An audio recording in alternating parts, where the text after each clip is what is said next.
Hey Waffle Gang, I do hope you are well. My name is Mark and today we're checking out some more Isolation Matter Butthole.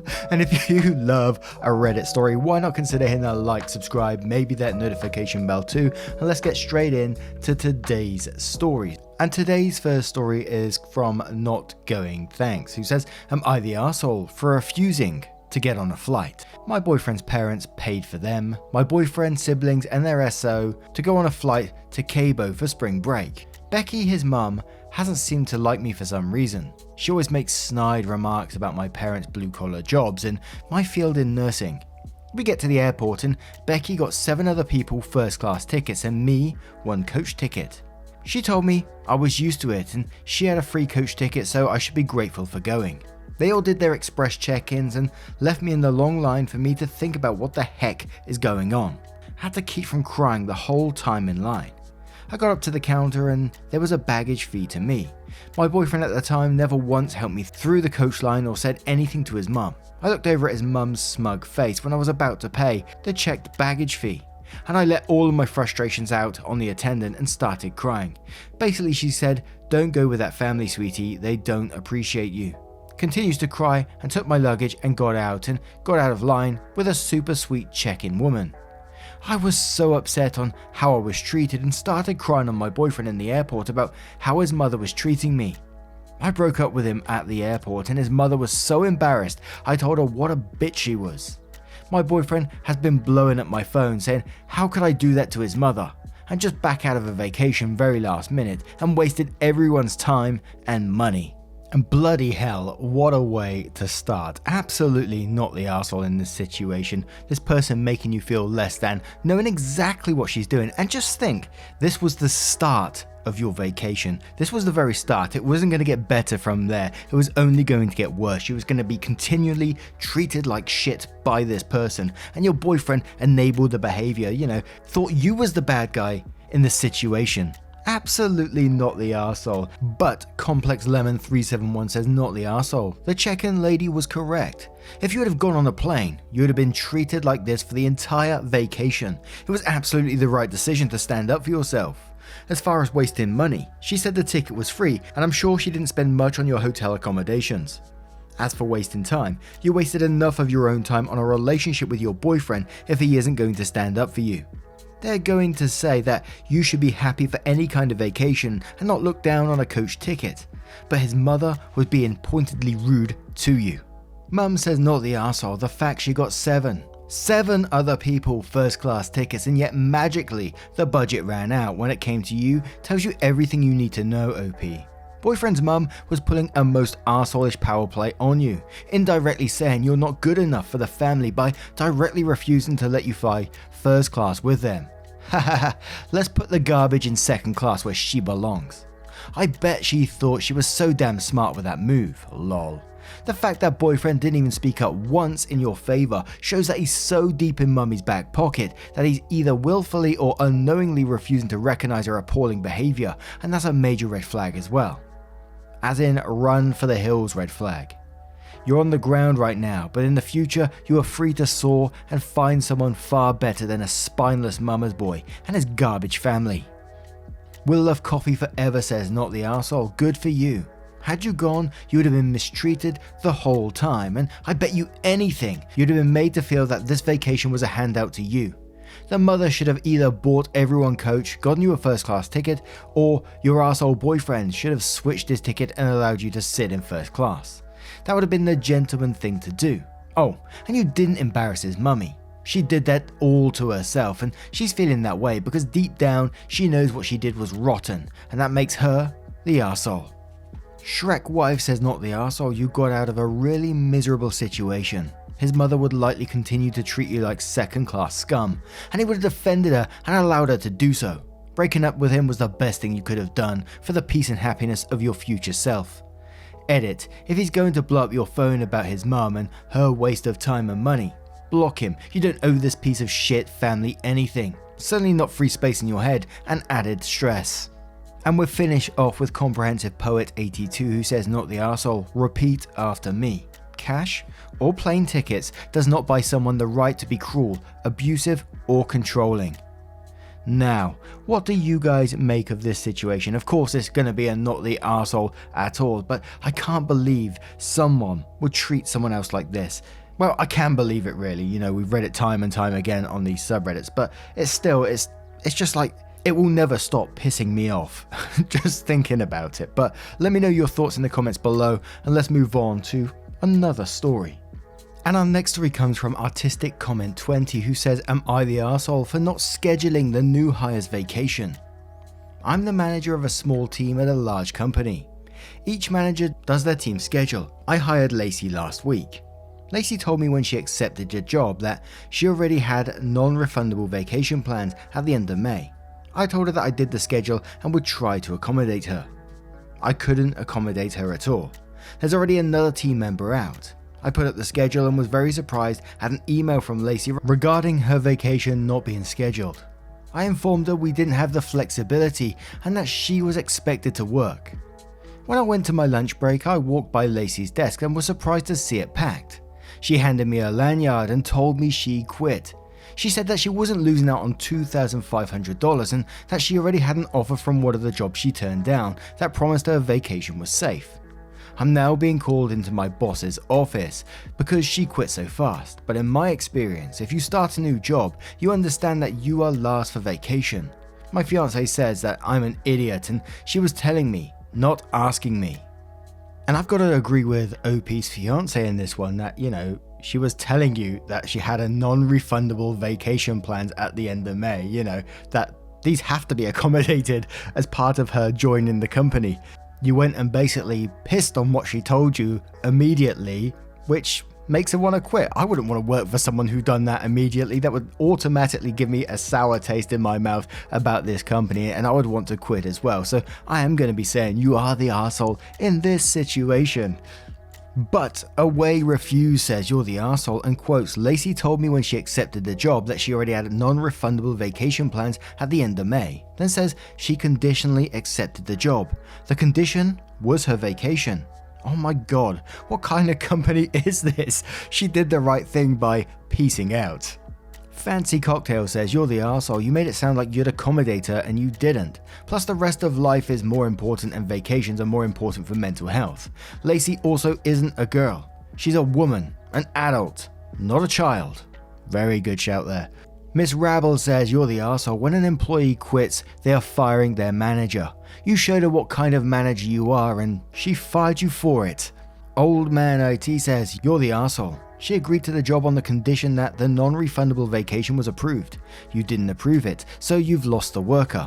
Oh, and you're also the arsehole for that. If you start a new job, you understand that you're last for vacation. That tells me that it wasn't you couldn't accommodate a vacation, it was that you wouldn't. That is literally the worst kind of management for not understanding that. Lacey is 100% better off not working for you. Your fiance is a smart woman. Listen to her more. And one more from Pickle who says you're the arsehole. I have a friend who just started a new position. We have a trip in July that we planned a year ago. She took the position being clear she needed the time off, even if it was unpaid. Lacey did the same. Your HR offered the position knowing the condition. You didn't even check with HR and decided you knew better and the company just lost talent they had to compete for. Don't be surprised if you're competing for new positions soon yourself. A manager position does not appear to be a good fit for you. ETA, I'm in the United States. This is 100% normal in the US. Now, what do you guys make of this one? Have you ever been in a similar position where you've joined a company but you had holiday plans coming up? I certainly have been, and the company's always accommodated those. But this one doesn't. Let me know your thoughts in the comments below, and let's move on to another story. And our next story comes from a throwaway account who says, am I the arsehole for taking my daughter to get a haircut when I knew it would upset my wife? Me, 29 male, and my wife 30 female. Have a little girl, 8 female, who I'll be calling Anna. Now Anna has very thick blonde and curly hair that my wife adores. Ever since she was a toddler, she had spent hours doing her hair every day, braiding it, straightening it, and styling it in all sorts of ways. Our bathroom cabinets are always filled to the brim with a bunch of hair lotions, oils, creams, and other fancy products I don't even know the names of. So I think it's more than fair to say that my wife's a bit obsessed with the whole hair thing. Anna, however, has never been too fond of getting her hair done, or of anything that involves having to sit still for more than a few minutes. Before she got it cut, her hair used to reach past her waist, and while it looked lovely, she hated getting it brushed, and every morning used to be a screaming fest between her and my wife. Lately, she'd be begging for a shorter haircut. My wife ignored her whenever the topic was brought up in hopes that she'd forget about it, but none of that ended up happening. I think Anna realized that she was getting nowhere with her mum because she started asking me to take her instead. I was reluctant to it at first because I didn't know how my wife would react, but I agreed when she saw just how excited the kid was over something as simple as a haircut. So yesterday, I drove her to the hairdresser where she got to flip through a lot of magazines and pick a picture of a haircut. And when she chose a really short clipper cut, I knew I was going to be in deep shit with my wife. At that point though, there was no turning back. I mean, what could I have really done? Told her that no, she can't get the haircut she was over the moon about, or because her mum wouldn't like it. I couldn't do that. So we went ahead with a haircut, and by the end of it, Anna couldn't stop smiling. She went around the salon showing it off to everyone and even asked me to take a bunch of pictures, even though she normally hates having pictures taken of her. We did get one rude comment from an older woman at the salon, something along the lines of, "You can't even tell if she's a boy or a girl now." But Anna was way too excited about her hair to notice, and if she did notice, she didn't care. When my wife got home from work that day though, things quickly took a turn for the worse. She refused to even look at Anna, locked herself in her room and cried, then got in her car and drove off. It's been a day now and she's still not back. It's honestly starting to worry me. I knew she wouldn't react well to the haircut, but I wasn't expecting her to take it this badly. The kid's upset too, and no matter how much I reassure her, she still thinks she's in trouble for getting her hair cut. Am I the arsehole? I realise how attached my wife was to Anna's hair, but at the end of the day, I still think it's just hair. The kid's old enough to decide these things for herself, and she was really happy with her haircut, so I don't think I did something wrong here. And we're going to start straight away with Dig Dug Dog Done, who says not the arsehole, but crying, locking herself away and driving off are not normal responses. Even for someone who is really upset, there's something else going on with your wife. Pleasant Koala says this isn't about Anna's hair, it's about her body autonomy. I've made a few comments elsewhere, but this situation has been sitting on my mind. What your wife has been doing and is continuing to do is sending the message to Anna that her body is not her own, and despite her own desires, she should put other people's feelings about what she does with her body first. Is this really the message you want your daughter learning? Think about the long-term implications of learning to give in to other people's wants about her body. The other thing that is really concerning me is that you say that Anna doesn't like to sit for more than a few minutes. So how is her mum making her sit for hours, getting her hair braided? Bribery? Manipulation? Invalidation of her feelings? Braiding in her if strands are accidentally pulled or it's done too tight. If Anna's expressing that the styling is hurting, what is happening? Does it stop, or does her mother get frustrated and ignore or dismiss her? There's a whole boatload of concerning behaviors here from your wife that seriously need to be dealt with, but right now you need to make sure that Anna knows that she did the right thing. Her hair is beautiful and none of this is her fault or responsibility. Fumi Play says, is your wife a freaking mother gothel from Tangled? I've never seen it. Don't hate me for it.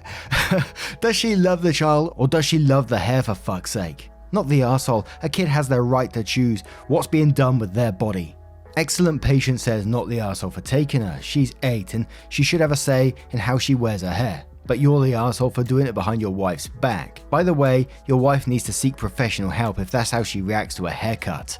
Aggravating Plum says not the arsehole. My mum never let me choose how I got my hair cut. I'm now over 40 and still resent her for it. It's just hair. Your wife is being way over dramatic. Now, what do you guys make of this one? Let me know your thoughts in the comments below and let's move on to another story. Now our next story comes from Neighborhood Jazz 57, who asks, am I the arsehole for my response after my brother-in-law said my dress was inappropriate for a family gathering? Ugh, hear me out. So, my brother-in-law, my husband's brother, was married to a woman from Greece. Her name is Nana. And the reason for their divorce was because of how much my conservative brother-in-law tried to control her clothes and the places she went. He didn't want the divorce and was hoping Nana would accept the life he offered and stay, but she didn't. This happened 2 years ago. He now moved back with my in-laws and we'd see him more often. He tried to comment on how I dress on multiple occasions and it's unbearable. But since my in-laws said he's struggling and depressed, then I let it go. On Friday, my in-laws celebrated my husband's 30th birthday at their home. I wore a heart-shaped blue dress and had my hair up. While we were eating, my brother-in-law pointed at me and said that my cleavage was showing and that I shouldn't have wore this dress because it looked inappropriate for a family gathering. I was utterly shocked. Everyone was staring at me and I felt so embarrassed and on the spot. He looked at me, waiting for me to blow up probably, but I laughed and told him, "Knock knock." He said, "Who's there?" I said, "Nana." Now he paused and seemed confused at the mention of this name. He then fake laughed and said, "Nana who?" I said, "Nana your goddamn business what I'm wearing, okay?" He got upset and quickly left the table. My sister-in-laws laughed, but my husband and his parents were upset and later said I was way out of line for bringing up Nana to my brother-in-law, knowing how heartbroken and depressed he is because of her. His mum said that I was petty and didn't need to dig at him just to prove a point. My husband thinks I'm in the wrong as well and I was being deliberately hurtful by bringing up Nana. Now, absolutely not the arsehole to me in this situation. This guy destroyed his own marriage with his own actions and is now treating you equally as shitty. And I don't blame you for standing up for yourself, but the biggest worry to me in this situation now is that the family's enabling his behavior. They didn't say, that comment of his was totally inappropriate. They're saying that he's depressed and heartbroken because of her. He lost her because of his own actions here. Let's not forget that. So absolutely not the arsehole to me in this situation. But Sunny Hill 1 says not the arsehole. What the fuck? He drove his wife away by trying to police her clothes and has the sheer nerve to bring that subject up with you. You did need to dig to show him that his ex-wife was not an aberration. Any woman would find it abhorrent to have a man dictate what she can or cannot wear. JC Bash Bash says not the arsehole. You should put the heat on your husband and ask him, why do you think I should accept your brother disrespecting me? Do you think it is acceptable for him to speak to me like that? If your husband is willing to just sit by and let his brother act like a pig because it doesn't affect him, he isn't being a good partner. Aggravating ad says not the arsehole. I sincerely doubt he's heartbroken and depressed. I suspect his ego is wounded because his ex resisted his attempts at control. What he said to you was entirely inappropriate. It's also entirely inappropriate that his family continues to enable his behavior. Pom Desang says not the arsehole. Depressed. Heartbroken. Yeah, no. He's sulking because Nana refused to be controlled and manipulated a second longer and is now using you as a target/outlet. Don't apologize, but feel free to have a long talk with your husband about how you're not taking brother-in-law's shit anymore. So he should probably do what he should have done the first goddamn time and put his brother in his place. Fool me once, shame on you, says not the arsehole. Your brother-in-law literally blew up his own marriage and drove his wife away with his inability to keep his inappropriate, thoughtlessly rude, controlling, misogynistic comments to himself, and the man still hasn't learned his lesson. But you have a bigger problem. Because instead of expecting him to take responsibility for his behavior and learn from the consequences of his own actions, his own family, your husband included, are acting as though the end of your brother-in-law's marriage happened in a vacuum, as though his actions had nothing to do with anything, and his continued aggressively inappropriate behavior, now directed at you, is something to be coddled and sympathized with, instead of called out. They're actually scolding you for the same rotten behavior he displayed continuously for years. They're never going to be on your side. Not your husband, not any of them. It's not just that he's not going to get any better. It's that you're going to be treated just as badly as she wants, and they are fine with that. You may want to think hard about that. Now, I'm going to turn this one to you guys. What if you was at that table and, the husband and the family was still against you for this? They were still enabling his behavior. Do you think that will ever change? Or do you agree with that last comment, that this probably isn't going to get any better? Let me know your thoughts in the comments below. Now, just a huge thank you from the bottom of my heart for spending your time with me today. The love, support and time always means the absolute world, and the dog tags and pictures of what you're up to whilst you're listening over on Twitter at Narrations is always welcomed, and I love to see it. At the end of the video, there's going to be a couple of playlists for you to click on, and it scroll through all our videos for you so you can listen whilst you're doing whatever you're doing. A huge thank you again, and I will see you in the next one. Take care, guys. Much love. Wake up, get up, stretch my Lays, eat some breakfast, milk and eggs. Brush my teeth up, watch my face. Throw my clothes on, start my day. Wake up, I can smell the smoke from the bacon. Let's go, see the sun shining from the windows. Okay, I know that today